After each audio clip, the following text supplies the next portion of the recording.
आप सभी को प्रणाम। मैं doctor Manish Mishra, visiting professor ICCR Hindi chair, Tashkent state university of oriental studies, Uzbekistan. और यहाँ पे भारतीय राजदूतावास की तरफ से हम लोग लगातार ये प्रयास कर रहे हैं कि जो भी हमारे यहाँ वरिष्ठ प्राध्यापक और इंडोलॉजिस्ट हैं, उनका एक साक्षात्कार हम लोग लें और उसको डिजिटल रूप में संरक्षित करें। इसी क्रम में आज Tashkent state university of oriental studies में प्रोफेसर के रूप में कार्यरत आदरणीय सिराजुद्दीन सर हमारे साथ यहाँ पे उपस्थित है। सर, आपका बहुत बहुत स्वागत है। और हम लोग आज सर से बातचीत करेंगे सर के व्यक्तिगत जीवन के बारे में, उनकी शिक्षा दीक्षा के बारे में, उनके संघर्ष के बारे में, और उनके अध्ययन अध्यापन की ये जो पूरी परिपाटी रही है उसमें उनके अनुभवों के बारे में। तो सर, इसके पहले कि हम लोग सवालात शुरू करें, मैं ये चाहूँगा कि आप हमारे श्रोताओं के लिए अपना एक परिचय सर यहाँ पे दें। नमस्ते। सर्वप्रथम नमस्ते आदरणीय श्रोताओं, दर्शकों। यदि थोड़ा बहुत अपना परिचय कराऊं तो मेरा नाम सिराजुद्दीन नूरमातुफ है। वर्तमान काल में मैं ताशकंद राजकीय प्राच्य विद्या विश्वविद्यालय में हिंदी भाषा का अध्यापन करता हूँ। वैसे ही जब मेरी आयु 8 वर्ष की थी, तब मैंने हिंदी भाषा को सिद्धांतिक एवं व्यावहारिक तौर पर अध्ययन करने का श्रीगणेश किया था। इसका अर्थ हमारे देश उज़्बेकिस्तान में उस समय 3 पाठशालाओं में हिंदी भाषा पढ़ाई जाती थी। आपको अच्छी तरह से ये मालूम है कि वर्तमान काल में पाठशाला नंबर 24 में हिंदी भाषा पढ़ाई जाती है, पर जब हम हिंदी का अध्ययन करते थे उस समय उज़्बेकिस्तान के राजधानी ताशकंद में 3 भाषाओं में हिंदी का अध्यापन किया जाता था। हमारी पाठशाला मतलब 144 में भी इसके अतिरिक्त पाठशाला नंबर 92 में भी हिंदी भाषा पढ़ाई जाती थी। मैंने अपनी हिंदी की शिक्षा सर्वप्रथम पाई थी पाठशाला में। उसके बाद जब 11वीं कक्षा में अपनी पढ़ाई करता था, उस समय एक प्रतियोगिता का आयोजन भी किया गया था। प्रतियोगिता में मुझे भी अपनी भागीदारी करने का अवसर प्राप्त हुआ था और थोड़ा बहुत हिंदी का ज्ञान था और अपने ज्ञान का सहारा लेते हुए प्रतियोगिता में भाग लिया था। मैंने भी अवसर दिया गया था। अभी तो पूर्वी भाषाओं से संबंधित प्रतियोगिताओं का आयोजन मेरे विचार में बहुत कम होता है। उस वक्त हर साल आयोजन किया जाता था और जिन छात्र छात्राओं को प्रथम स्थान, द्वितीय स्थान एवं तृतीय स्थान प्राप्त होता, उन्हीं छात्रों को ये विश्वविद्यालय में बिना परीक्षा पास करते हुए उन लोगों को अवसर दिया जाता था।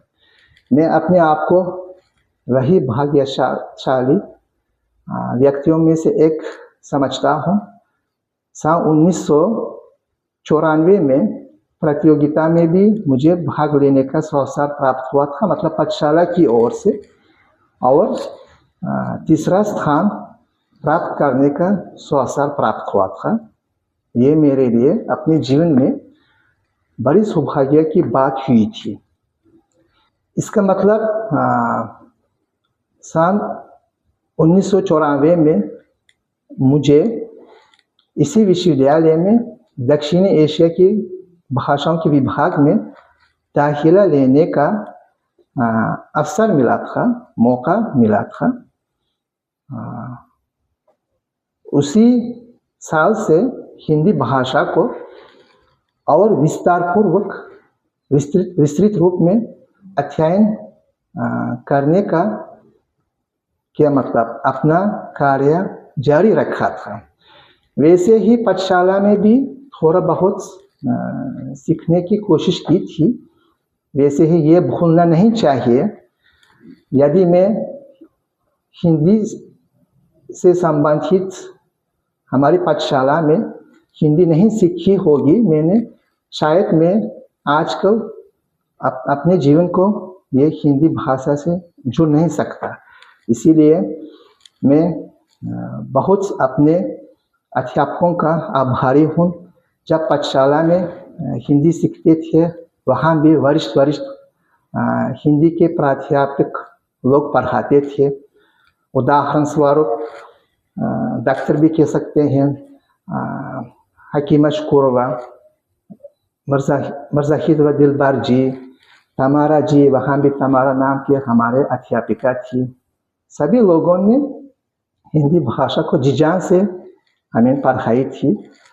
मुझे दिए गए स्वावसर से लाभ उठाते हुए मैं उन लोगों का अपना आभार व्यक्त करता हूँ। और सन 1994 में मैंने यहाँ अपने हिंदी के ज्ञान आगे बढ़ाने का अपना क्या मतलब ये हिंदी से संबंधित अपने ज्ञान को आगे बढ़ाने का काम जारी रखा मैंने। और सन 1999 में हमारे ज़माने में मतलब जब हिंदी सीखते थे उस समय तो 5 वर्ष का कोर्स होता था। अभी तो आपको अच्छी तरह से सुस्पष्ट है कि 4 साल का है बीए और एमए 2 साल का है। उस समय 5 साल का होता था। और सन 1999 में मुझे संपन्न करने का अवसर भी प्राप्त हुआ था। इसका मतलब लगभग ये 30 सालों से इसी विश्वविद्यालय में काम करने के साथ साथ थोड़ा बहुत हिंदी को प्रचार प्रसार करने में अपना योगदान देता रहा हूँ। मैं बहुत खुश हूँ कि मैं अपने जीवन को हिंदी से मुझे जुड़ने का अवसर प्राप्त हुआ है। और आजकल तो यहाँ हिंदी का अध्यापन करने के साथ साथ हिंदी को प्रचार प्रसार करने में दूसरे हमारे अध्यापकों के साथ ये अपने योगदान देते आ रहे हैं। धन्यवाद सर। और स्कूल की आपने शिक्षा की चर्चा की और उसके बाद आपने यहाँ पे 5 साल का प्रवेश लिया। मैं अच्छे से जानता हूँ और मैं यहाँ रहते हुए मैं लगातार एक उस्ताद का नाम जो बार बार आता है, प्रोफेसर आज़ाद शमातो। आप उनके शागिर्द रहे और भाग्यशाली रहे कि आपको उन्हीं के मार्गदर्शन में पीएचडी भी करने का अवसर मिला। तो मैं चाहूँगा कि उस्ताद साहब के बारे में थोड़ी चर्चा करते हुए अपने शोध कार्य के बारे में भी थोड़ा हमें बताएं। बहुत बहुत धन्यवाद। प्रोफेसर आज़ाद शमातो का नाम हमेशा हम हर जगह उल्लेख करते हैं क्योंकि हम सब जितने लोग वर्तमान काल में इस विभाग में हिंदी का अध्यापन करते हैं, हम सब उनके शागिर्द हैं। विशेष तौर पर उनसे मेरा क्या मतलब ये उस्ताद शागिर्द का जो सिलसिला है काफ़ी सालों तक जारी रहा था। मैं बहुत भाग्यशाली हूँ कि उनके नेतृत्व में मुझे अपने पीएचडी का टॉपिक सफलतापूर्वक संपन्न करने का सौभाग्य प्राप्त हुआ था। वैसे ही एक बात भी कहना चाहता हूँ। जब सन 1999 में मैंने अपनी पढ़ाई समाप्त की थी, मतलब उसके बाद मुझे विदेश मंत्रालय में काम करने के लिए एक सुझाव भी रखा गया था और मुझसे कहा गया था कि आप कल इंटरव्यू के लिए आ सकते हैं और अपने सारे डिप्लोमा डॉक्यूमेंट्स हमारे हवाले कर सकते हैं। ऐसा प्रस्ताव आया था और सर्वप्रथम मैंने प्रोफेसर आज़ाद शमातफ से उनकी सलाह लेने के सिलसिले में उनके कमरे में आया था और उनसे मैंने पूछा है कि गुरुजी, विदेश मंत्रालय से एक प्रस्ताव आया है कि मतलब बताया जा रहा है कि यदि मैं चाहूँ विदेश मंत्रालय में अपने सारे ये डॉक्यूमेंट्स सौंप सकता हूँ। ध्यान से सुन लिया प्रोफेसर आज़ाद शमातफ ने और उन्होंने कहा है कि सिराजुद्दीन जी, मेरी एक इच्छा थी, वो भी अगर आप चाहें, अगर आप मना ना करें, इस साल यदि आप अच्छी तरह से तैयारियां करके ये पीएचडी स्कॉलर बने, आगे चलकर पीएचडी अपना अन्वेषण ग्राम को सफलतापूर्वक से मतलब संपन्न करके पीएचडी का टॉपिक पूरा करके हमारे साथ काम करें, मतलब हिंदी विभाग में, दक्षिणी एशिया के विभाग में। ये मेरे लिए बहुत प्रसन्नता की बात होती। उन्होंने कहा है कि अगर आप चाहें विदेश मंत्रालय में काम करना चाहें तो मेरा कोई मेरी आपत्ति नहीं है, पर मेरी आकांक्षा ये है कि हमारे विभाग में पुरुष लोग बहुत कम है, इसीलिए मैं आपको हम जैसे मतलब विद्वान बनाने के सिलसिले में एक मेरा सुझाव था, ऐसा कहा उन्होंने।